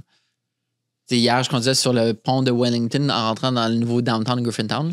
Puis je suis comme, wow, c'est fou qu'il y a 10 ans, il n'y avait rien de tout ça. Il n'y avait rien. C'est insane. Mais Griffintown, ça vole pas très haut, je pense. Mais t'es limité comparé aux expectations que j'avais à l'époque. Mais t'es limité. Mais ouais, c'est vrai. Mais je pense pas que le vibe. Je pense pas que les gens à Montréal aimeraient les vraiment hauts tours de condos, sauf mettons les tours du Canadien. Mais tu sais, je m'imaginais cette espèce de village, genre, avec beaucoup de parcs, puis vraiment une grosse vie familiale. Puis ouais, ils ont négligé les parcs. C'est un peu. Mais t'as le canal, c'est ça l'affaire. Ouais. Je pense que peut-être les promoteurs puis l'arrondissement se sont dit le canal et le gros parc. Puis depuis 5 ans, peut-être, le canal, t'as une biscave des deux côtés. Ouais. Je suis allé prendre un Zach, il habite à LA maintenant. Ben oui. Il était en ville hier soir. Avant-hier soir. OK. Puis on est allé prendre un apéro, puis pour elle, le canal, c'est tout le temps la réponse. OK. Cool. Ben oui, c'est le canal, c'est la nature quand même. T'es proche. Ben ouais. T'es proche de l'eau. Ouais, oui. Ouais, mais je comprends. Ouais. C'est feel good. C'est feel good. Ouais. Si t'avais à déménager je sais que j'imagine dans encore ton condo, hein? Ouais. Si t'avais à déménager à un quartier maintenant, mettons, si t'ignores le fait que t'as ton condo sur le plateau, ce serait où? Je pense que ça reste le plateau. Je me sens. Ben, peut-être parce que j'ai déménagé là, mais je me sens juste bien là-bas. Il y a beaucoup de familles aussi. Mm-hmm. Je pense que c'est un endroit assez safe. Ouais, je pense que ça resterait le plateau. Tu sais, j'aime beaucoup la petite Italie. Ouais, maintenant, ça bump la petite Italie. J'aime beaucoup Villeray, le Myland, mais je suis quand même bien au plateau. En fait, il y a 2 semaines, je me suis dit, OK, j'ai le goût de passer une journée complète dans Villeray. En fait, je suis allé au McWord. OK. Voir l'expo. Ouais. Puis après, je suis allé à Villeray. Puis c'est juste se claquer des terrasses back-to-back. T'as fait quoi? C'est quoi les terrasses là-bas? J'ai fait le huis clos. Les huîtres. Les huîtres étaient tellement pas chères. Cool. C'était fou. On a pris comme 30 huîtres. C'était insane. On s'est fait recommander le tabac qu'on n'a pas été. On a été manger au Saelo, S-A-E, espace Low. Je connais pas. J'ai pas été plus impressionné que ça. Parce qu'on dirait qu'il y a tellement des bonnes adresses asiatiques. C'est comme. À Villeray. À Montréal en général. Oui. Le Pompuy puis le. Ouais. C'est dur à battre ces spots-là. Le Pichai aussi. Mais ouais. Puis t'as découvert un peu Villeray dans le fond. Ouais, tu juste mis les pieds. Ouais. Mais des rues comme de Castelnau, c'est tellement agréable. Tu C'est en plein développement aussi. C'est vraiment familial vraiment aussi. ouais. Et le parc Jarry, c'est insane. Ouais. C'est le parc Jarry. C'est un fou parc. C'est très gros. C'est gros. Il y a beaucoup d'espaces vides avec pas de temps d'arbres, mais c'est vraiment beau. T'aimes ça vivre à Londres? J'adore vivre à Londres. Ouais. Genre, je suis un peu triste de. Là, on s'en va à Paris, puis je suis un peu triste. Je suis un peu triste de quitter parce que je sais que je préfère Londres à Paris. Je connais bien Paris. Ah ouais? Je veux dire, on y va pour l'expérience, pour vivre quelque chose de nouveau. Me faire son deuil de Londres, c'est quand même poche. C'est une ville magnifique. C'est une ville avec tellement d'histoire. Donc, tu te promènes dans les rues, puis c'est fou, là. Je vois ces vieux bâtiments-là. Puis l'énergie aussi, là, on est en été, il y a beaucoup de marchés extérieurs. C'est vrai. Hein? Ça fait un peu partie de notre routine du week-end d'aller dans les marchés. C'est des gros stands de bouffe. Contrairement à ce que les gens pensent, la bouffe est incroyable. Les immigrants qui amènent la bouffe. Ouais, les immigrants qui amènent la bouffe. Beaucoup de bouffe indienne. Ouais. La meilleure bouffe indienne que j'ai goûtée. Je suis pas allé en Inde. Non, c'est cool. Puis on s'est fait beaucoup d'amis là-bas aussi. Des Britanniques? Britanniques et beaucoup d'expats. Je pense que c'est quand même plus facile de se faire des amis expats parce qu'on est un peu tous dans le même bateau. Il y a un peu plus d'ouverture. Mais je trouve que les gens sont quand même assez ouverts. Des Britanniques qui nous ont ouvert les portes à des gros dinner parties chez eux. Grosse table, tout le monde amène de la nourriture. Puis là, on a rencontré des gens. Puis c'est un peu un effet boule de neige. On rencontre, tu bandes avec 2-3 personnes. Puis tu les revois dans d'autres dinner parties. Puis socialement, on s'est assez débrouillé quand on est arrivé là-bas. C'est cool, ça. Ouais. Tu sais, t'es comme un enfant qui arrive dans une nouvelle école. Faut se faire. Je veux dire, tu connais personne, t'es comme. Je dois me faire des amis. Mais quand ça marche, c'est fun. Ouais. Mais ça m'a rendu un peu plus ouvert d'esprit socialement. Tant mieux. D'être là-bas. Est-ce que vous savez quel mois vous allez déménager? On pense à décembre. Parce que notre premier voyage avec notre bébé, moi et ma copine, on s'en va à Londres. Est-ce que tu l'as dit dans un autre podcast? Que j'allais avoir un bébé? Tu vas avoir. Ma copine, ouais. Je l'ai dit dans celui de ma copine. Ça, c'est la mère porteuse. Drop the bomb. Mais ouais, on s'est dit qu'on allait aller à Londres premier voyage. Mais je pense qu'on va vous manquer parce que ça sera sûrement en hiver. On va y retourner quand même parce qu'on a trop d'amis là-bas puis on aime trop la ville, mais let me know. Ouais, mais au pire, on passera par Paris. Ou je veux dire où aller. Là. Ouais. J'ai un ami de longue date qui habite là. Puis ça fait tellement longtemps qu'il dit viens nous voir. Puis là, il a acheté une maison à Londres. Puis t'es jamais allé? Ouais, je suis déjà allé. Il y a 13 ans. Un Eurotrip classique. T'étais jeune, moi aussi. J'adorais ça. Là. Je vivais dans Hampstead, c'est ça? Ouais. Hampstead, c'est un gros parc. Je sais pas si tu t'en souviens. Moi, c'est pas. Ouais, ça fait longtemps. OK. Mais c'était. T'étais bien placé. C'était incroyable. Ouais. Tout le monde qui vient à Londres j'ai un coup de cœur pour l'endroit. Faut juste arriver dans un bon moment parce qu'il pleut beaucoup. Ouais. C'est quand même pas très loin de ce qu'on a à Montréal en vrai, là, mais faut arriver à une bonne température puis tu passes un très, très beau voyage. Mais tu vois, c'est fou que Londres, les gens aiment autant ça. Ouais. Quand c'est pas une ville flamboyante. Non, il n'y a pas. C'est ça l'affaire. Plage, C'est surprenant, tu sais. Ouais, je sais pas. En même temps, c'est un berceau de culture important. Ouais. Tu sais, peut-être un peu. Je veux dire, je trouve que c'est plus beau que Montréal. Je trouve. Unpopular opinion, mais c'est correct. Ouais. J'apprends pas personnel. Je trouve quand même, au niveau de l'énergie, ça ressemble quand même à Montréal. C'est plus un feeling que t'as quand t'es à Londres. Mais j'imagine l'été, quand il fait soleil, les gens doivent être contents. Oui, exact. C'est ça. Ils ont pas l'hiver, là, mais. Tu vois, c'est comme. Les étés à Londres, c'est incroyable. Ouais. Avec les parcs puis tout. Ouais, des festivals extérieurs en pleine ville. Ouais. Il y a ça aussi. Je vais essayer de trouver dans la question. Man, t'as quasiment tout répondu. Mais j'essaie de. Ça. T'en restes combien? Il m'en reste pas tout le temps parce que t'as quand même répondu à beaucoup de choses. Mais mettons. OK, dernière question. C'est pas une question. C'est pas la question la plus excitante pour finir, mais c'est quoi le moment le plus pivotant de ta carrière? C'est quoi le moment le plus pivotant de ma carrière? Je te dirais que c'est quand j'ai shooté Hailey Bieber.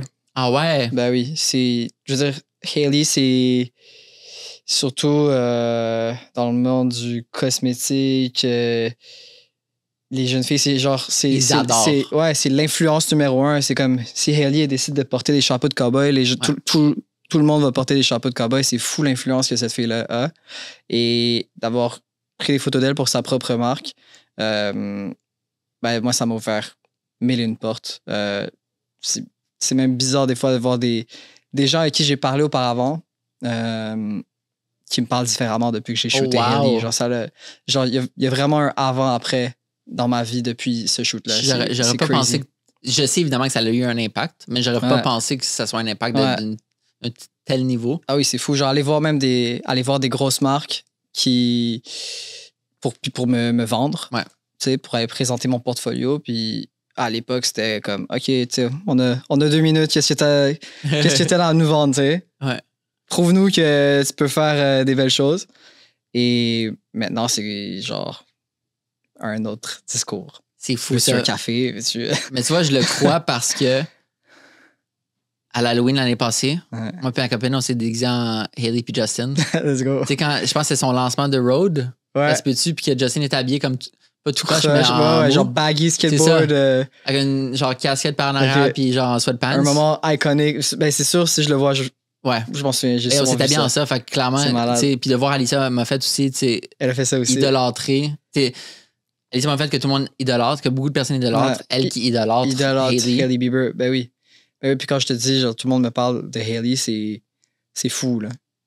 Puis après, le défi, c'est de ne pas être rattaché à ça, tu sais, de continuer à faire des projets incroyables. Mais c'est un tremplin. Mais ça a été un tremplin. Ouais, 100%. Will, t'es profondément talentueux, puis c'est vraiment, je trouve, un plaisir d'être à Montréal. Tu sais, moi, j'ai accepté que ma carrière allait être à Montréal. J'ai plus vraiment d'ambition internationale à part National Geographic. Puis, à part juste National Geographic. Ouais. Fait que, tu sais, je suis campé ici, puis je le sens quand je parle à des personnes dans le milieu de la culture que c'est vraiment un réel plaisir de te voir grandir. C'est vraiment un réel plaisir de voir le chemin que tu navigues, puis où est-ce que tu t'en vas, puis les collabs qui s'enchaînent, puis le talent qui fait juste s'améliorer de manière exponentielle. Fait que merci d'avoir pris le temps de venir ici. Puis... Oh, merci. Merci à toi, man. Moi, je tiens à dire que gros merci de mettre en lumière toute cette culture artistique québécoise. C'est fou. Il n'y en a pas des podcasts comme ça où c'est juste des...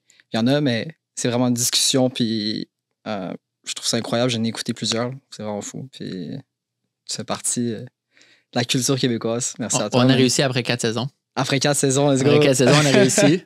Fait que lâche pas. Puis on a failli pas réussir. On a failli pas réussir. Ouais. Mais on a réussi. Ouais. C'est le dernier enregistrement. Oh. Je l'ai pas dit, mais c'est pas le dernier qui va sortir, mais c'est le dernier enregistrement. OK, incroyable. Voilà. Félicitations. Cheers, merci. Merci, Tania.